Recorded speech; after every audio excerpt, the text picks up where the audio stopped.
And good evening, everybody. Welcome to another edition of Crunch Time here on Amateurs or ASTV Productions. Excuse me for that. I'm Joe Hamilton, along with Theo once again. What's up, Theo? Not much, man. How you doing? Pretty good Thursday so far. Pretty good Thursday. What's the weather like there? There's actually beautiful upcoming days here today and tomorrow, but probably going to have a chillier weekend than normal. But then it looks like summer, looks like spring actually come Tuesday. So not a lot of snow this year. So we've been very fortunate. Farmers might not like that up here in northern Canada, but nonetheless, it's still got hockey. We're not even halfway through the days yet, but it seems like we're starting to see some good storylines thus far. Yeah, we are. The temperature got all the way up to 66 here yesterday, and it was 47 today. So it's not like it's that big of a deal. I wanted to ask Rod this, and I never got to it. I wonder what it was like up there, because it's always freezing, it seems like, in Canada. I mean, I heard you say at one point it was like negative 40. Yeah, we were under a bit of a vortex a couple weeks back where we had about 10 days where it was minus 40 degrees wind chill. So we get a good stint of that. But then, like you said, we've been very fortunate with not a lot of snow, but pretty mild temperatures for the most part. Pretty mild temperatures. What was it today? What was the temp? Was it above freezing? Got up to about 34 degrees. Okay, that's not bad. Yeah, Not bad at all. So let's get right into it. And first of all, I want to talk a little bit about the St. Louis Blues, because they are the walking wounded. I said this on the Rod Peterson show the other day, just commenting in. They're the walking wounded, but you'd think they could beat the Los Angeles Kings. They lost both games on this series against the Los Angeles Kings. They're still in. I mean, they're still in it in terms of the West or Honda West Division, but they're not safely in it. I mean, you have two teams that are at 21 points. The Blues are at 22 points. They could easily be out of the playoffs. Granted, it is early still, but at the same time, this is not looking good. Now, granted, you have all these injuries. You have Jaden Schwartz, Tyler Bozak, Vladimir Tarasenko, Colton Parayko. I mean, you could basically start a team or start rebuilding a team with what I just named right there.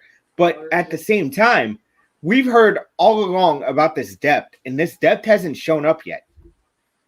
Yeah, we're fine. Oh, Gunnarsson's also up for this season too. Gunnarsson, yes, he is. So I mean, here's the scenario. I mean, we've rushed into a season with like a 2.5 week training camp, no pregame, no nothing. We're flying into it. We're starting to see where conditioning, strength, and injuries are going to start taking into account. Now, St. Louis is not the only team that is getting riddled with injuries, but they haven't had the greatest of success in the last 10 games. 3-6-1. They've lost 3 in a row. Their for goals against is sitting at a -1. They have played the most games out of the top 4 teams in that Honda West Division, like you said, sitting at 22 points. 10-8-2 is their record. You know, do they call for help? I mean, they're getting close. And this is where you got guys like Mike Hoffman. This is where you got guys like Kyrou showing up that aren't showing up.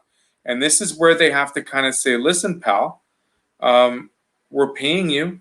Start being a professional and start waking up and start playing hockey.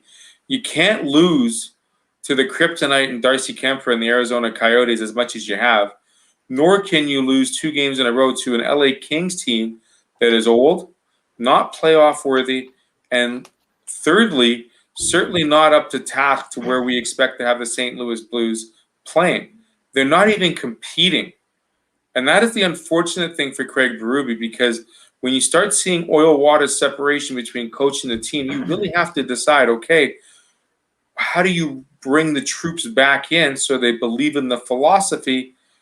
And also, how do you withstand more turmoil, whether it be unease in the dressing room, whether it be a more buildup of injuries? The good thing is, goaltending hasn't been struck with injury, but they're not playing the best hockey yet either. No, not at all. And Lester chimes in. This is perfect timing. He chimes in, says Binnington needs to start playing better. Now, Binnington has been solid. Jordan Binnington has been solid. were there a couple goals, or was there a goal the other night he could have had back? Maybe the one that was scored, I forget who scored it. I think it was Athanasiou, where it was scored far side on Jordan Bennington, far glove. And you could see a lot of people were like, yeah, that should have been handled easily. But have you seen, goaltending isn't the biggest issue here, is it? No, and it's like I'm a firm believer. I mean, I'm as a coach and as a player and as someone who studied the game for over 3 decades now, Joe. It's something that I've always said. There's 5 players in front of a goaltender. You rely on a goaltender to make those saves that are going to keep you in the game. But Jordan Bennington is doing that at the same time as not seeing any offense in front of him. He has very little goal support in the last 10 games, and they're just not striking on all cylinders. It's not a smooth game. I mean, their defensive game should be there. That's the way Berube coaches. But at the same time, you got to put some pucks in the net. You got to rebuild some confidence, and it's just not there. It's not there. It's not there at all. You're gonna be facing possibly, we don't know for sure yet, but possibly you're gonna be playing a pretty, I wouldn't call them a bad team in San Jose, but they're not among the top. And you haven't faced the top teams yet, which scares me, especially with the walking wounded the Blues have been. So, and Russell chimes in here, my buddy Russell. He said, Jordan has been the Blues' best and most consistent player all season. And I'd have to say that because here's the thing. You can't when you have to play like lights out all the time, when you don't have any margin for error, that makes it worse on a goaltender. So I can't blame Jordan Bennington at all. I can't. It's like he's carrying a 50-pound weight on his back. That is this team. Hopefully they can get healthy soon. Tyler Bozak was skating. Now he's not. Doesn't seem like he's coming back anytime soon. Colton Parayko, like we said, probably out for the season. Gunnarsson's out for the season. So the Blues can't necessarily make a trade, so they need to get one of these guys back, one of those guys being Schwartz, maybe Bozak or a Tarasenko, or this could go south really quick like it's going right now. How good does Peter Angelo look in a Vegas Golden Knights jersey for all you Blues fans right about now? Well, here's the thing. Jordan Kyrou made Alex Pietrangelo look like his, you know what I'm about to say. Do you remember a game where this was the game before Alex Pietrangelo was put on the COVID list? Jordan Kyrou beats him and scores an absolute beauty. So I'm okay with not having Pietrangelo. But at the same time, now that you don't have Parayko was slated to be that next guy, was he not? We've talked about this. He was slated to be that next guy. You have Falk, you have Parayko, you have Gunnarsson, you have 3 guys that are supposed to replace the 1. And right now, 2 of those 3 are wounded. And you're looking at a blue line where you got to start looking at bottom-feeding teams and finding some sort of depth on defense. You talk about depth. Yeah, the depth was definitely there on the forward aspect of it. You've got a great taxi squad, and you've got a lot of guys that have bought into the Berube system. The problem is they're not scoring. So when you're not scoring, Joe, you got to stop. And that defensive blue line isn't as strong as it was, let's say, last week. Let's say at the beginning of the season. And, there is less confidence in those back 7, back 8 guys. And they got to find it quick. I mean, start looking at the Red Wings, start looking at the Predators, start looking at, teams that aren't making it. Vancouver's got a couple of good ones, perhaps. I mean, they're still fighting for that 4th spot. But, I mean, start finding somebody that's looking for a new home. I mean, a lot of players are out there that don't have massive contracts. Start putting it out there. But here's the thing, though. What are those guys going to cost you? Well, you gotta give up something to get something. You're not going to get anybody cheap. And when they see how desperate the St. Louis Blues are now, Joe, with the fact that they are slumping, I mean, only winning 3 in the last 10, similar to seeing Montreal slipping, only winning 2 in their last 10. I mean, you got to start to wonder, do you put faith into your program, faith into the process, or do you start shuffling because you've got weak knees? That's the big question for these organizations coming into this halfway point. I mean, we've only seen teams, like I said, 20 to 22 games. We're not even halfway there. And we're already talking about teams that are falling from the second and third spot out of playoff contention. Yeah, and it's scary to think about because, this Blues team, while it's still, I'm going to quote because I don't believe in this, it's still early. The thing is, you need to start thinking about what you're going to do because this is a team that is supposed to do things. And Russell brings up an interesting point too, Theo. I don't know if you knew this or not. The Blues have no cap space. So we would have to lose NHL talent, and we can't really afford to do that with injuries. So like Blues I said 2 minutes ago, you got to give up something to get something. If you really think Mike Hoffman's going to turn it around and score 15 goals this year, I mean, he's not making himself a great buyer-seller market guy right now because he's doing nothing. You look at the play, like Sam Bennett was in the same boat 2 weeks ago with Calgary. He still hasn't played extremely great hockey. But if he wants out of Calgary, he's not selling himself very well. Hoffman's not doing the same thing. And you can't put all your chips in on Tarasenko when he shows up in the next couple of weeks. I mean, he was supposed to be skating by this time in February. He was supposed to be moving around and getting some conditioning. Are we expecting to see him the next week or two, or have they released anything? Because all I've heard is crickets. They haven't released anything. And the thing is, Theo, when they got Tarasenko back, he had to leave the bubble quickly because, well, he re-injured that shoulder. So you don't know what you're going to get from Tarasenko even. You really don't. Look, I hope he comes back and is at least half the player he was. Because half of Vladimir Tarasenko, I take that over a lot of players in the NHL at this point.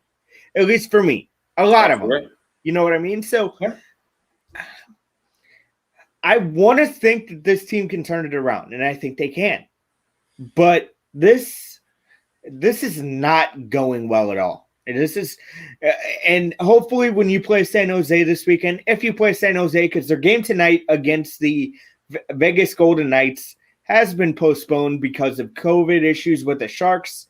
So do you think that game will be played at all? It's a good question. I'm not, at the day-by-day situation with San Jose, whether it be direct contact, whether it be the cautious move, I don't know. Maybe this could be the blessing in disguise for St. Louis to kind of take some time and regroup. Yeah, get a break because they're struggling. And I think getting out on the road too. I don't know what you think about this. You were a coach. Getting out on the road helps a team, doesn't it? Well, when you look at St. Louis's record. I mean, at home they're 4-6, and on the road they're 6-2. You get out of your comfort zone. The Blues have notoriously been a, road team. They've thrived on the road. Do you necessarily believe in that? If teams aren't, comfortable too much, that maybe they have a little bit more urgency? I mean, when you take the fans into consideration, there's tremendous amount of emotion when you play in front of your home team. I mean, the cheers are louder. The boos are 3 times louder than the cheers. You are more scrutinized when you're playing on home ice.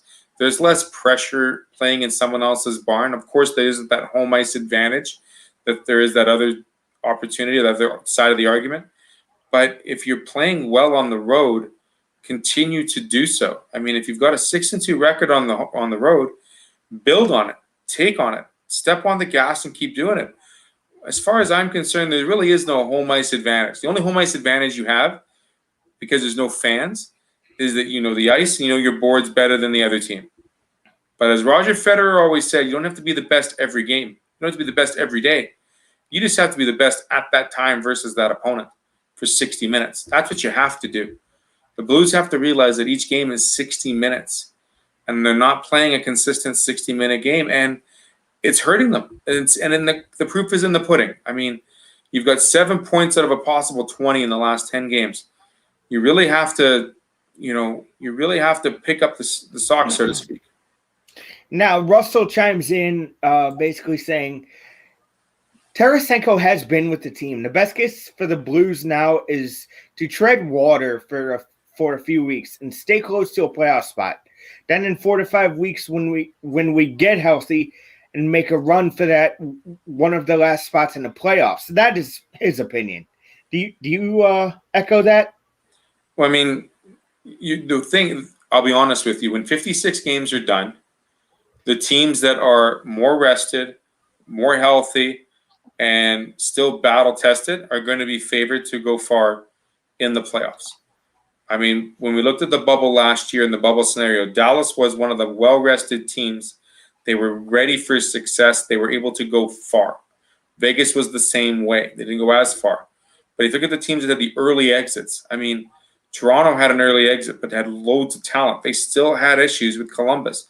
Winnipeg, injuries right off the hop. I mean, losing Laine, losing Scheifele, losing Appleton, losing 3 out of 4 to Calgary, who wasn't really the greatest of the two teams, but were more healthy than the two teams. So when you go into a playoff series, it's those 3 things that are going to take into account the most. It's a whole different season. I mean, whether you're 1, whether you're 8, yeah. When you're 1-8, that's a big deal. But when you're finishing 6-4, in that division or in that part of the playoff scenario picture, I think you've still got a good shot. And it's been shown that not all the time does the number 1 team win the Stanley Cup.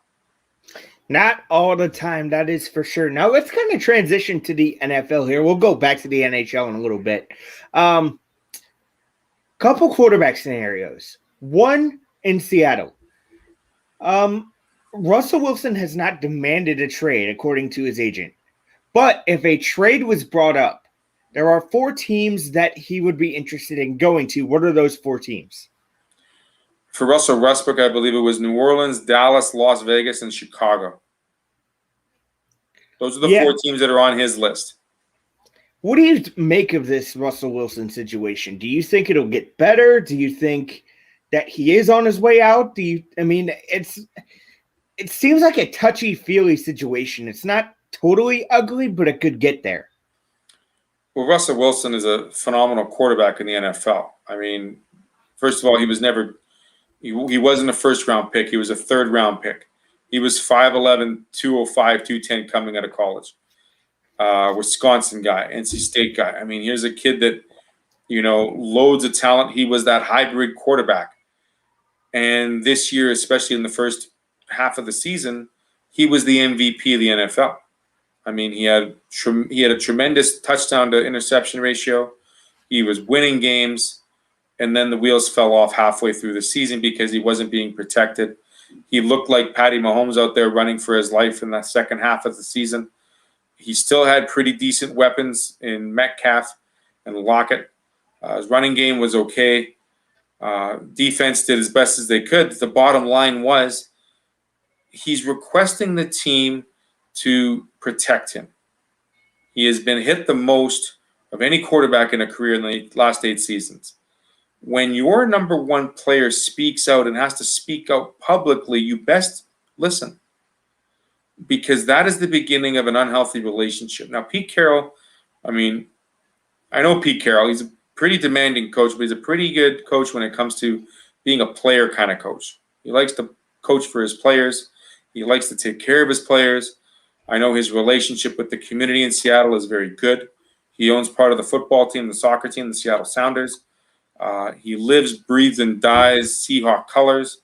He does want to play in Seattle. This is a little bit different than the Deshaun Watson scenario because he still wants to play in Seattle. He just wants the team to improve so he doesn't have to run for his life 17 weeks next year. Wasn't he in the conversations of hiring their offensive coordinator? Well, I mean, you should be. I mean, you bring up a funny circumstance there because coaches are meant to coach, players are meant to play. And coaches should have enough wealth of knowledge and information of who they're bringing in for next coordinators. As far as I'm concerned, I would not talk to a player in terms of who I need to hire, who I want to hire, where I should realize and respect my coaching staff, my ownership, and my administration to make those decisions that are best for the team. And the OCs, the DCs that are hired should be made and hired as such. I don't see, now I'm going to bring up a college scenario. I don't see Nick Saban recruiting his top offensive players to say, who should I get as the next OC? Now, that's at the college game. Even at the professional game, professionals are professionals. They're making millions of dollars. If you're making the millions, then guess what?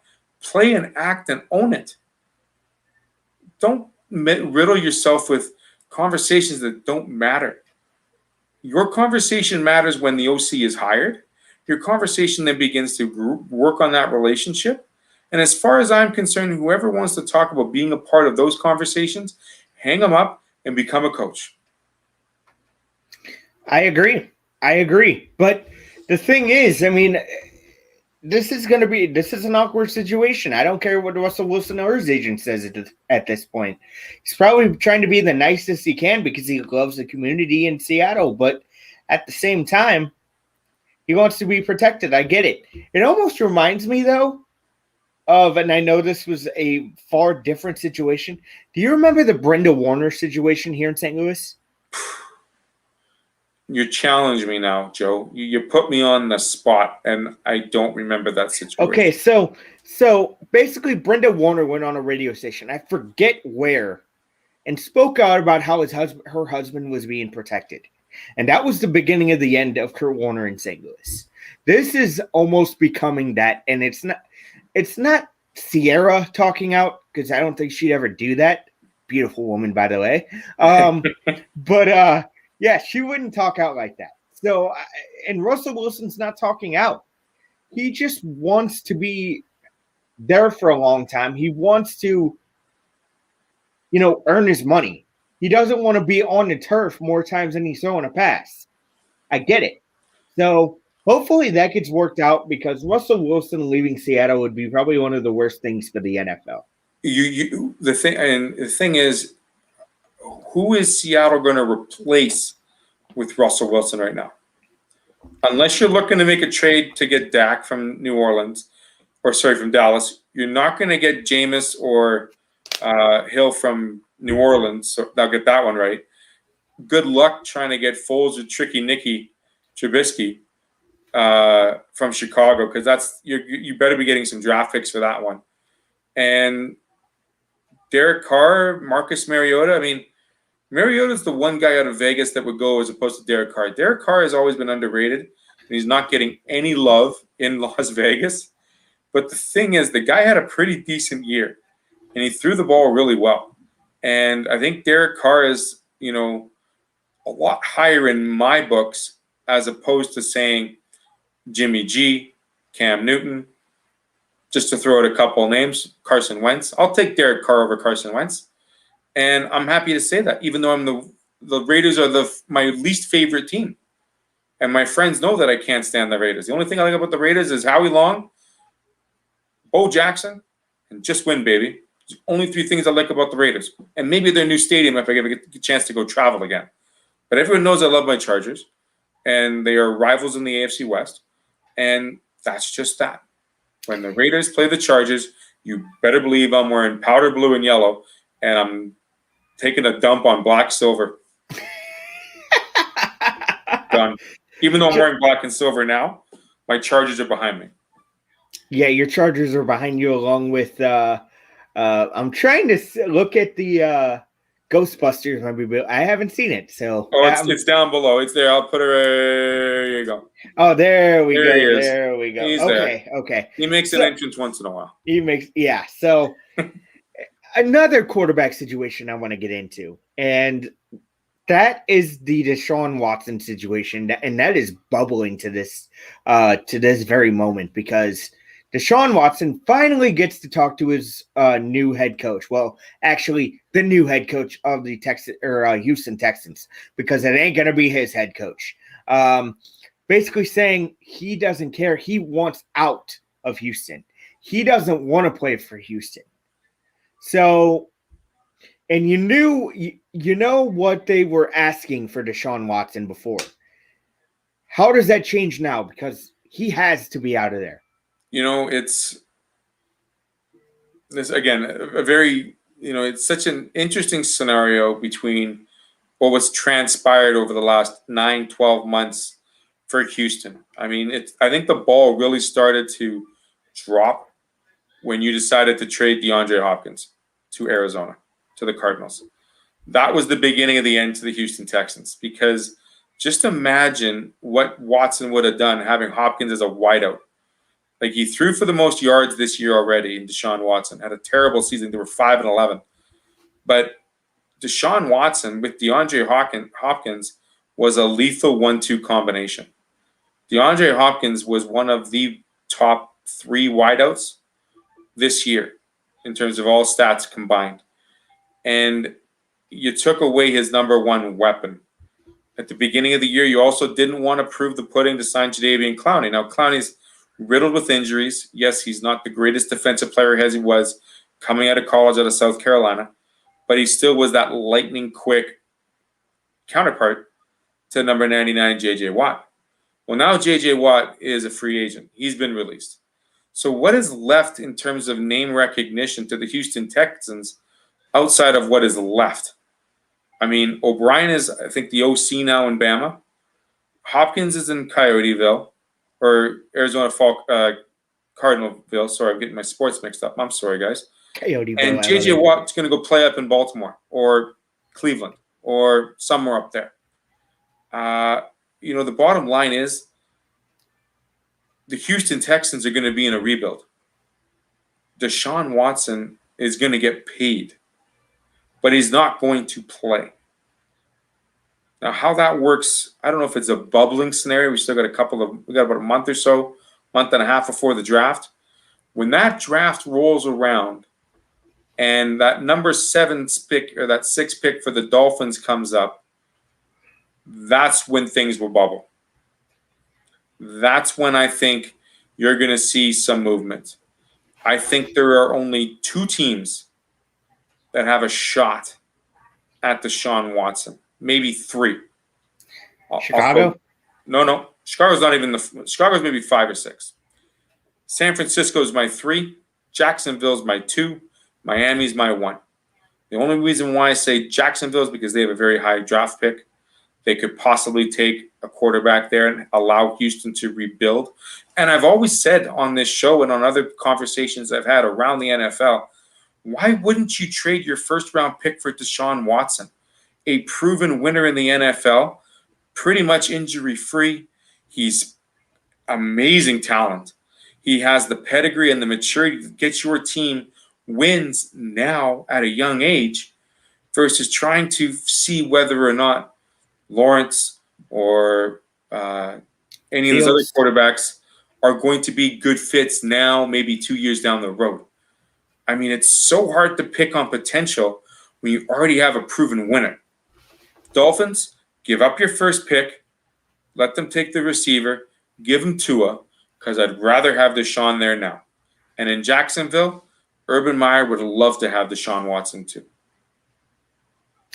Urban Meyer wants to make a splash. I mean, as a head coach, that would be a great move to bring Deshaun Watson in. I see him more in Miami, but we will see what happens there. I don't trust Houston at this point to make the right move, but then again, they did get rid of the worst thing that's ever happened to that franchise in Bill O'Brien. So we'll have to see what happens. After a quick break, we're going to move into our one things, and Theo's going to talk about some dynamic duos. Stick with us here on Crunch Time.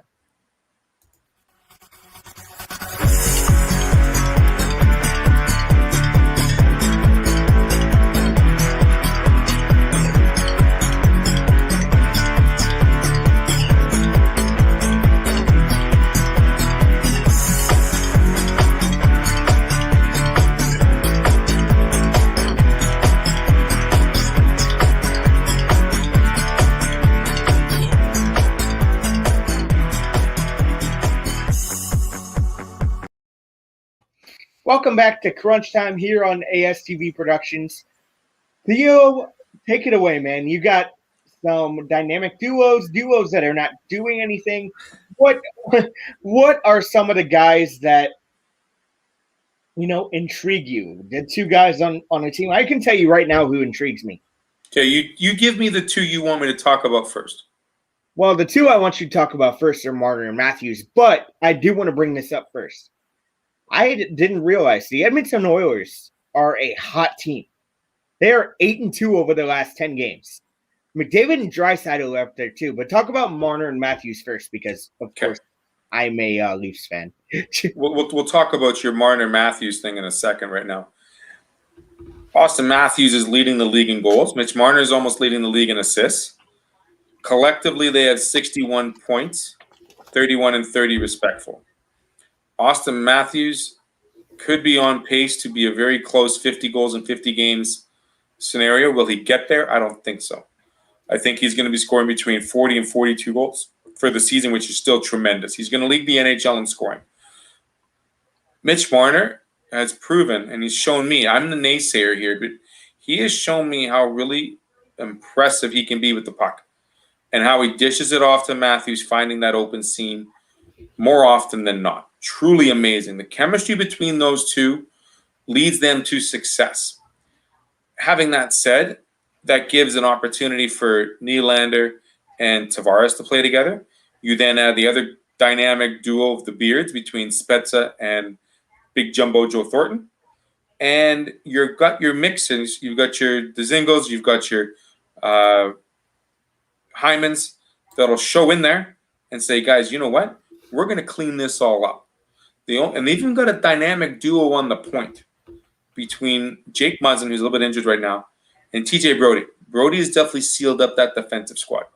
But Marner and Matthews are on fire. They've got the Northern Division, and but the problem is, if they don't score, the team doesn't do well. So they got to keep scoring or else. In Edmonton's scenario, yes, they're very hot. 8-2, like you said, in the last 10. Not only do they have the top two scorers in the NHL, Connor McDavid at 38, Leo Draisaitl at 33, respectively, 71 combined. They've also got two defensemen creeping up that point total, in Darnell Nurse and the boy that was in Toronto that's now in Edmonton, Tyson Barrie. So what's missing in Edmonton is their goaltending.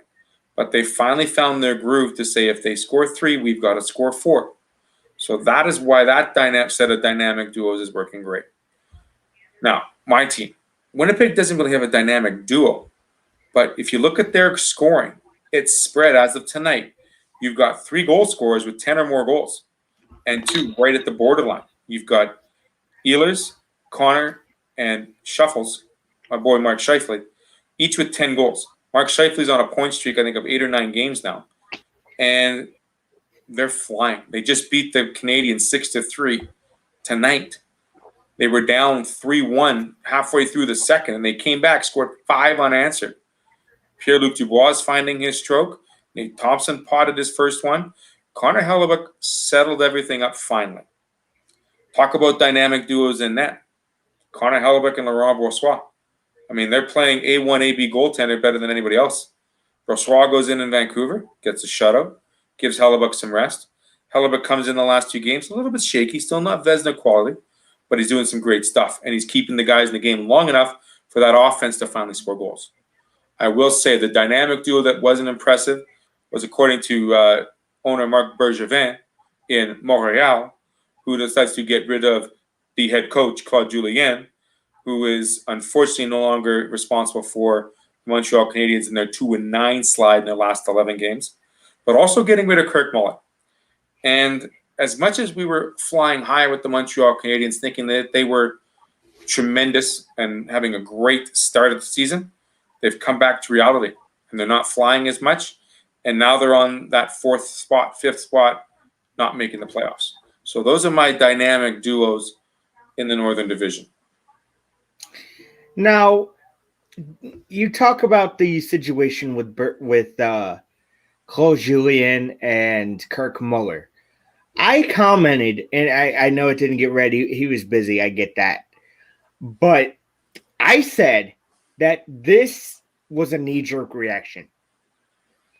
How do you have that team playing at an all-world level? I mean, this was a team that shocked the hell out of me, shocked the hell out of you, shocked the hell out of everyone in Canada, minus Montreal fans. So why would you fire a guy that was leading a young team to begin with? You knew that they were probably going to struggle a little bit.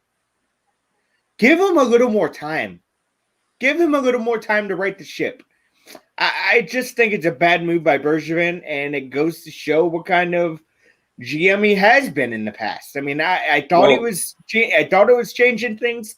I thought Montreal was on the up and up, but I don't like this move. Well, here's a scenario I'm going to give you from last year, Joe. I mean, who got fired in Toronto? Mike Babcock. Who replaced him? Their AHL affiliate. Well, that similar scenario has happened here in Montreal. Dominic Ducharme was the Memorial Cup champion coach in 2013, with his Halifax squad. And then he's moved up to be one of their assistant coaches in the last couple of years. So it was almost like they were setting him up to take over once they found the right knee-jerk time to do it, as you put it, Joe. So this was the knee-jerk time. This was the rationale as to why. And they felt this was a good time to bring in Dominic Ducharme. And they also hired in Alex Burrows, which is an interesting decision, but we'll leave him out of the limelight right now. But now this is Dominic Ducharme's team. Young team, fast team, has to get them back on their winning ways. But they gave up 6 tonight, 5 unanswered. And I don't see the ship being righted as quick as people think. They're going to play again Saturday night. That's going to be a fun game to watch, Jets and Canadians. I'm going to be watching it. We'll see if they right the ship. But, you know, the way it looks, they got to play a full 60. Lots of mistakes being made on the front side and the back side. They'll score.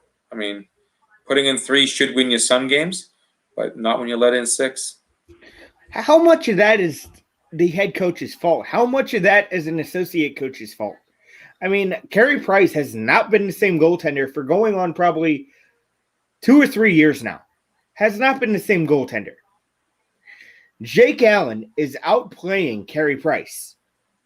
And that is no slight to Jake Allen at all, because Jake Allen, we saw it here in St. Louis. When he was pushed, he was a good player.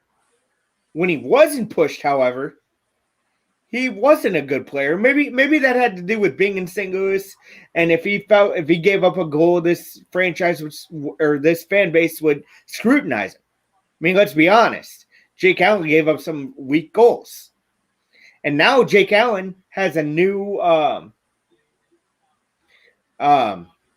Jake Allen has some new scenery. It's doing him some good. Before I go any further, you ask him how Jake has been. Hard for us to follow Montreal. Thanks, Joe. Well, here's the thing. I follow it just because it's a former Blue on the team. You know what I mean? I'm always going to follow a former Blue because I had some affection for Jake Allen. I mean, there were times where I felt bad for the guy. Jake Allen's been a good goaltender in this league. So what are your thoughts on Jake Allen? Because I'm so tired of, kind of like with some people in the whole Babcock situation, I'm tired of people scrutinizing Jake Allen. Jake Allen, I mean, Jordan Binnington stole Jake Allen. Jordan Binnington came out and played unbelievable hot goaltending that got him that Stanley Cup. At the same time, Jake Allen, like this year, he's 4-2 right now, .932 save percentage and a 2.14 goals against average. Those are pretty good numbers. Carey Price, not so well. He's not even in the top 50. And, here he is, .893 saving average with a 2.95 goals against. So they've kind of split some of the time here. Not all the time. I mean, they've played 11 games each. What does that tell you? I don't know what that tells me. It tells me that you've got a goaltender that is really, really good when it needs to be. He lets his team win games, but your number one starter isn't playing as well as he should. Do you give Carey Price time off? Absolutely not, because he's your goaltender. That's like telling Connor Hellebuck you're going to take a day off just because. You don't tell Carey Price that. But maybe that is something Dominic will do. I don't know. Jake Allen, I mean, we've seen soft goaltending by a lot of different goals in this league already this year. But for the most part, Montreal should have a really, really good tandem in net. They just haven't performed. Yeah, and Russell chimes in. He says that I like Jake. Jordan was just better for us. And at the time he was because And you said it right, at that time. At that time, yes. And look, I know Jordan Bennington can be a good goaltender in this league. I don't know if he's the Blues' long-term answer. Well, we talked about the Blues earlier, so I kind of want to get off that. But it's always a fun conversation to have because I thought the Blues were going to have an issue with goaltending this year to begin with. So far, I'm proven wrong to a certain extent.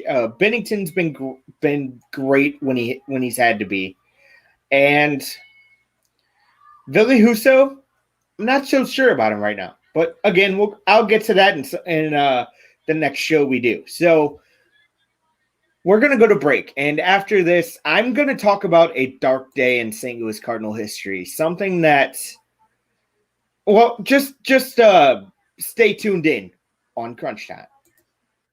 Hey Crunch Time fans, my name is Graham Forsyth. I'm the host of Coffee with Graham and the Prospect Show on ASTV Productions. On Coffee with Graham, I talk to athletes, coaches, and whoever else involved in the amateur sports scene in Manitoba and Saskatchewan. And on the Prospect Show, I talk to the best young hockey prospects from around North America. You can catch all the coverage on ASTV Productions. You can catch Coffee with Graham on Tuesdays and Thursdays at 10:30 a.m. Central Time. And for the Prospect Show, that show airs every Friday at 8 p.m. Central Time.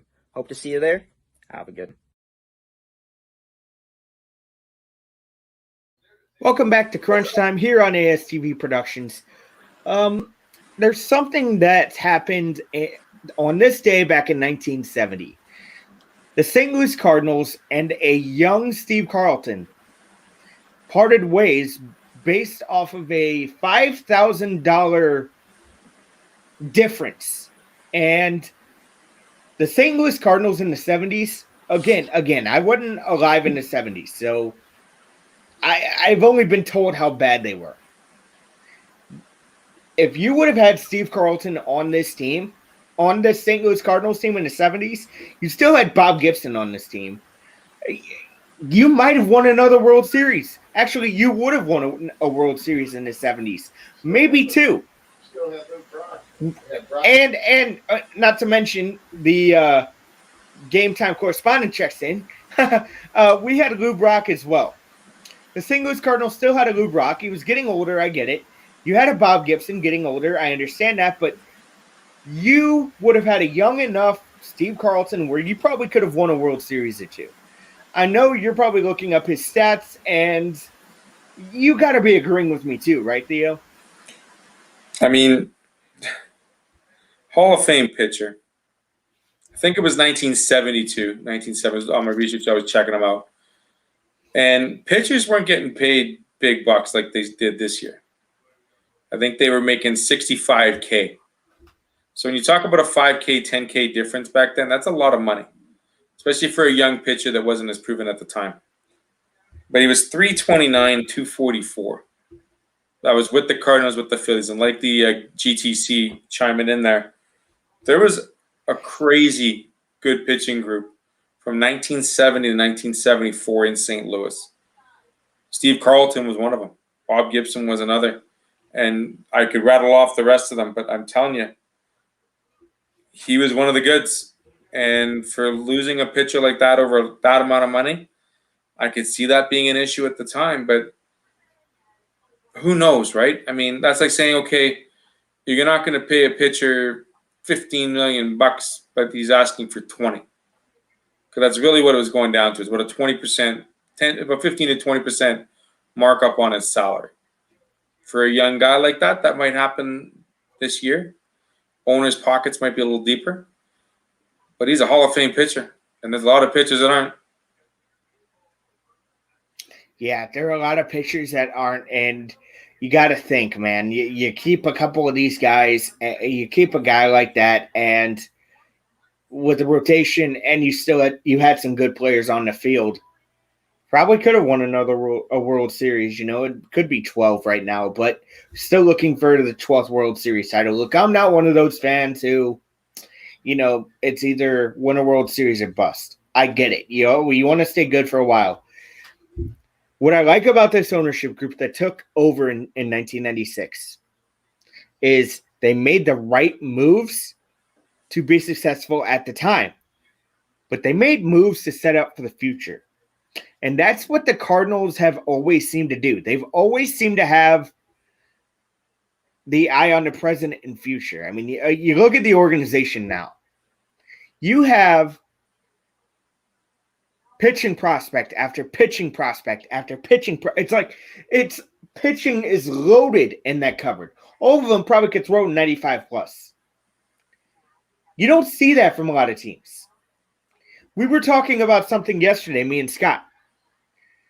There was a time in the late 80s where Whitey Herzog almost traded Vince Coleman. Granted, Vince Coleman was toward the end of his career, and he had an issue with his defense, and he wasn't driving in runs. I think he was at a 20 to 25 RBI clip per year at that point in his career. But the two guys that were mentioned in a trade for him, one of them well in Toronto, and that was Joe Carter. Imagine if the Cardinals brought Joe Carter and how much of a fan favorite he would have been here. That might not have changed those teams because, well, let's be honest, Anheuser-Busch was not so good to the Cardinals in the early 90s and probably wouldn't have stayed here because they were so cheap. But you got to dream, right? The other guy that he was almost traded for, at least somebody that was mentioned in a trade for him, was a young Pittsburgh Pirate outfielder by the name of Barry Bonds. Just think about that, Theo.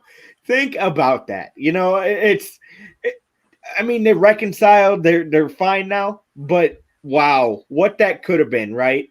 And then with the Steve Carlton scenario, you just gotta wonder, man, what the hell were the Cardinals thinking in those two instances? There's so many moves like that, trades like that. Steve Carlton, a very good pitcher.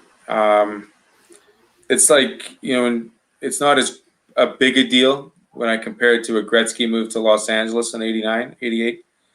That was a bigger deal. That was the biggest trade for the biggest reasons possible in any of big four sports. But at the time, you have to assess what you have in a player, and you have to look at the prospect of what might be coming back or what you might be losing. And if a team is going to be that cheap or unable to pay a player a certain way, and he wants to go somewhere else, then he goes. I mean, we see it now more than ever. Players asking to be traded, asking to be moved, and getting their wishes granted. And free agency is now such a lucrative opportunity for these players because they hold all the pieces to the puzzle. Maybe Steve Carlton was the beginning of that because, at the time it was rare to see a player speak out and say, well, if you're not going to pay me, I'm going to go elsewhere. We're seeing that now more than ever between prospect players, proven veterans, even guys that are, fourth or fifth on a depth chart. So, it's interesting to see. It's interesting how it plays out. It is really interesting to see how things played out in those days. But, you always have to say what if around this time of year because it was an anniversary of this seismic proportion. So it was a sad day for the Cardinals, but the Cardinals haven't had many sad days in their history. That I can tell you for sure. Theo, do you have anything else that you want to touch on before we get out of here? No, I think it's it's going to be a great weekend for a lot of people. I hope that if you have a chance to spend time with your family, do so. Be safe. As we all know, a couple of days back with Tiger, what happened with him in his car accident. Just really want people to make sure that they're doing the right thing and spending the time with the people that they care about most, because you never know what's going to happen. Gotta wonder though, and this is my final thing before we get out of here. You gotta wonder what Tiger Woods was doing at 7 a.m. speeding down a road. You have to wonder what the hell was going through his mind because there was proof that there's at least what police say This was an accident. There was no alcohol. There was no drugs involved. So you have to wonder, what was he speeding to? I mean, it's a good question, and only Tiger will know. I'm just, like I said, I saw that car. I've driven that freeway. I've driven that road. It's windy. It's fast, and you can if you're traveling and you lose control, it's a steep hill.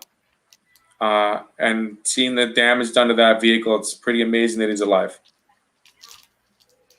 It is that's a very, very good point, man. It's like, and they've said since the start of, I believe it was like 2011, there's been like 8 accidents on that stretch of road. That's in LA County, right? It's Palos Verdes is like that little inlet that's about 10 miles west of Long Beach and about 25, 30 miles south of LA proper, 20 miles west of Anaheim. I used to play hockey there with a couple of my old buddies at one of the iceplexes up there, and traveling up and down those roads late at night, it's interesting. I mean, I certainly wouldn't be going faster than the speed limit. And just like I said, angels were watching over him that morning, and hopefully he's able to come back to a good recovery and spend time with his family. You think his golfing career is over? No. I don't think so either. I said it yesterday and then I thought about it. It's Tiger Woods, man. Anything's possible with Tiger Woods. So, if you remember when the PGA Championship was in St. Louis, the 100th PGA Championship, he had one of his best rounds of golf in a long time in that PGA Championship. So, if anybody can come back, and that was on one leg. So if anybody can come back, it's Tiger Woods. So hoping for a speedy recovery, man, and hopefully you're doing good. So for Theo, I'm Joe. Thank you guys for watching tonight. And also, I'm going to echo Theo's sentiment here and say, be good to one another. Do the right things. Maybe we'll see you at a game sooner or later. Again, for Theo, I'm Joe. We will see you guys soon.